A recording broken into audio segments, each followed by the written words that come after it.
بسم الله الرحمن الرحیم. منګه رستم نیوز رستم ته نن د دې د نوې سیستم ته منګه حاضر شو.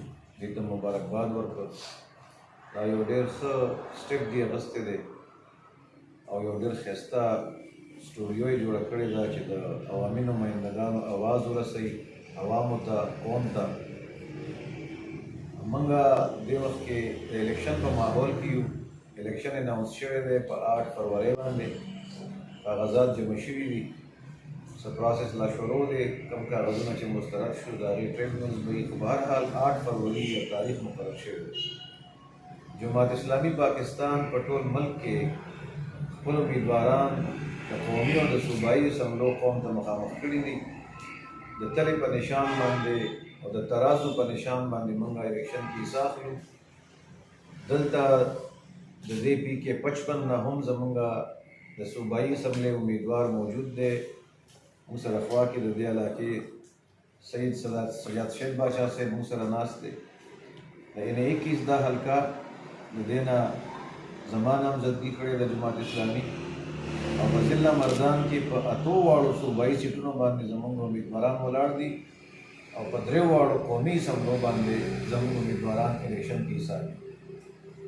موږ الیکشن کې حصه د یو منشور لاندې اخلو او الحمدلله جماعت اسلامي هر انتخاب کې د ټولو نه مخکې خپل منشور قوم ته ورکړی.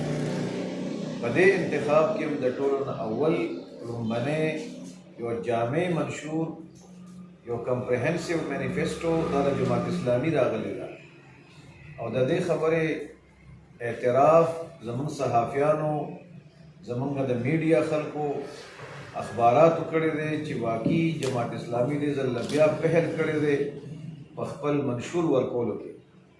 او هغه دومره جامع منشور دی چې د هغې یو ټایټل یو عنوان خو موږ ورکړی دی اسلامي پاکستان او خوشحال پاکستان. موږ یو ترقي یافته پاکستان غواړو، یو خوشحال پاکستان غواړو چې مهنګایي پکې نه وي، بدامني پکې نه وي، بېروزګاري پکې نه وي، کرپشن پکې نه وي. او دا ټول موږ غواړو د اسلام د نظریې مطابق او د اسلامي نظام په شکل کې او د اسلامي نظام د برکاتو په شکل کې. نو موږ یو سلوګن دی، ډېر شارټ سلوګن دی، اسلامي پاکستان او خوشحال پاکستان. نو زمونږ په دستور کې اولنۍ خبره د اسلامي نظام بالادستي ده چې دا زمونږ د دستور تقاضا هم ده او دغه زمونږ ایمان او یقین او عقیده ده چې کله مونږ د اسلامي نظام طرف ته په اخلاص پرمختګ وکړو او دلته په حقیقي معنو کې یو اسلامي ریاست جوړ شي نو دا به فلاحي ریاست شي، دا به یو ویلفیر سټیټ شي، دا به یو داسې ریاست شي لکه څنګه د مدینې ریاست چې جوړ شوی. نو دغه زموږ شارټ سلوګن دی. بیا دننه زموږ د تعلیم دپاره ځان له پالیسي ده. په دې لږ وخت کې هغه موږ نشو بیانولی خو هغې ټوله زموږ په پیجز باندې، زموږ په میډیا باندې هغه پالیسي موجود ده. زمونږ د انرژي په حواله باندې ځان له یو پالیسي ده. زمونږ د انفلیشن او د مهنګایۍ د خاتمې دپاره ځان له یو فل فلش پروګرام دی.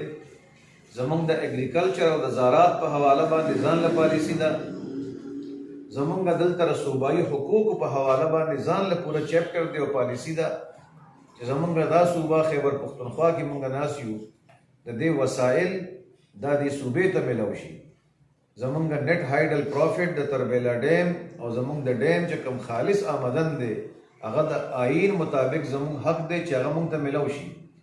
دلته د ګیس ډېر لوی ذخایر دي، دلته منرلز دي، دلته ډېر لوی قدرتي مونږ سره چې کوم دی وسایل الله راکړي دي خو د هغې زیاته حصه را زمونږ صوبې ته نه میلاویږي. د هغې هغه فایده زمونږ صوبې ته هغه شان نه رسي څنګه چې حق دی. هغه ځان له پوره یو چیپټر دی. د مردان په حواله باندې د هرې حلقې په حواله زموږ سره پوره یو خپله منصوبه او منشور دی. دلته د رستم په حواله تاسو به محسوس کړي د سید سجاد شیخ بادشاه صاحب د پیج نه هغه دې شیر کړی دی چې دلته د رستم په حواله څه پرابلمز دي، د کاټلنګ څه مسایل دي هغه موږ ته معلوم دي. زموږ د دې حلقې خبره به کوو. د مردان سیټي څه مسایل دي هغه موږ ته معلوم دي. دلته ماربل دی، دا ماربل د دې ځای نه وړی کېږي بل خوا، هغې سره زمونږ انفراسټرکچر، زمونږ روډونه خرابېږي، موږ وایو چې دلته کارخانه ولګي او انډسټریل زون قایم شي. دا ټولې خبرې موږ ته معلومې دي. زموږ د دې ځای خلک بېروزګاره دي، هغه فارن کې دي، هغه په نورو ملکونو کې مزدورۍ کوي. دا ټولې خبرې زموږ په ذهن کې دي، خو د هغې دلته موږ تفصیلي یو خبره نشو کولی، خو فل فلیګ زموږ منشور موجود دی. موږ دا ګڼو چې انتخابات د شفاف وشي، انتخابات د ټرانسپیرنټ وشي، په دې کې د هر قسمه مداخلت بند کړی شي او هر چاته د یو لیول پلینګ فیلډ ورکړی شي چې هغه په هغې میدان کې ودرېږي او هغه قوم ته خپل ځان مخامخ کړي. قوم چې په چا باندې اعتماد وکړي هغه اکسپټ کول پکار دي او د هغې هغه مینډیټ تسلیمول پکار دي. پاکستان کې زموږ د مسایلو حل چې څنګه اسلامي نظام دی، دا خو زموږ عقیده او نظریه ده.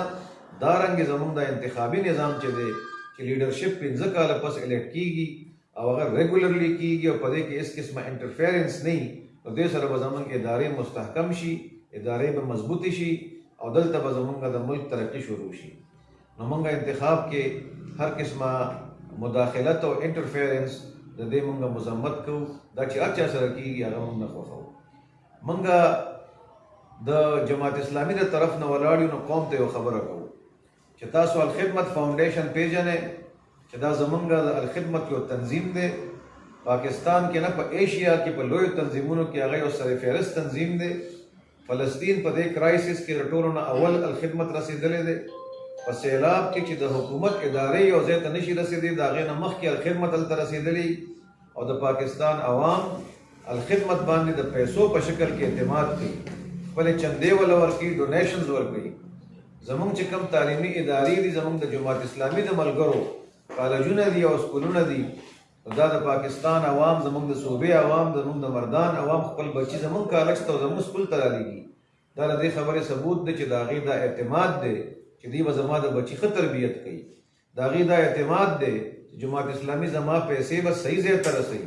نو موږ قوم ته وایو چې تاسو د ووټ په شکل کې موږ باندې اعتماد وکړئ چې څنګه موږ په دغه ځای کې قوم مایوسه کړی نه دی، دارنګې موږ به پارلیمان کې هم او حکومتي ادارو کې هم دا قوم نه مایوسه کوو. موږ به د خپلې نظریې خبره دا به هم ښه په جرأت سره او بهادرۍ سره کوو.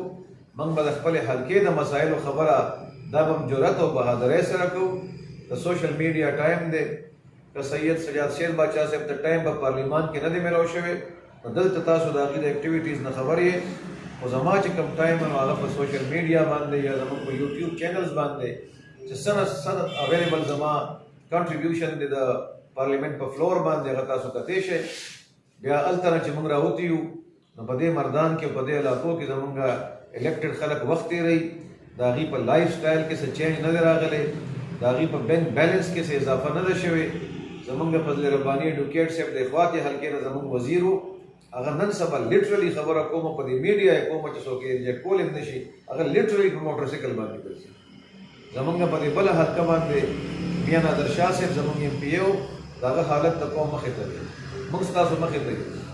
سراج الحق صاحب زمونږ هغه لیډر دی او هغه قائد دی چې د هغه په باره کې سپریم کورټ دا خبره یو پېره وکړه، چیف جسټس وکړه چې که دلته آرټیکل 62 او 63 امپلیمنټ شي، دا دوه آئیني دفعات دا موږ نفاذ د دې وکړو، د سراج الحق نه بغیر په پارلیمنټ کې یو سړی هم پاتې نه شي. نو هغه دیانتدار او امانتدار دی، د ټولو خلکو د زړه آواز دا دی چې او جماعت اسلامي سره ویل کوالیفاید امیدواران دي، ممبران دي ورسره، ټیم دی ورسره، د دیانت په لحاظ باندې هم یو مضبوط ټیم دی، د یو کمیټډ کارکن په شکل کې ورسره یو ټیم موجود دی. نو که دې قوم په موږ اعتماد وکړو، انشاءالله موږ به چېرې نه مایوسه کوو نه. که هغه زموږ د دې ځای خبره کوو د کوالیفیکیشن په حواله، تاسو زموږ د صوبایي امیدوار سید سجاد سید باچا صاحب کوالیفیکیشن وګورئ، د ټولو امیدوارانو وګورئ، تاسو ته به پخپله پته ولګي. که زموږ د این ای په حواله دی کوالیفیکیشن وګورئ، د هغې چې کوم د ایجوکیشن بیکګراؤنډ دی هغه تاسو وګورئ، د هغې چې پارلیمنټ کې رول دی هغه تاسو وګورئ، نو خبره به ډېره واضحه وي. موږ دا امید کې دې ځله چې موږ ګرځو په دې علاقو کې، نو موږ ته یو ریسپانس ډېر ښه میلاویږي.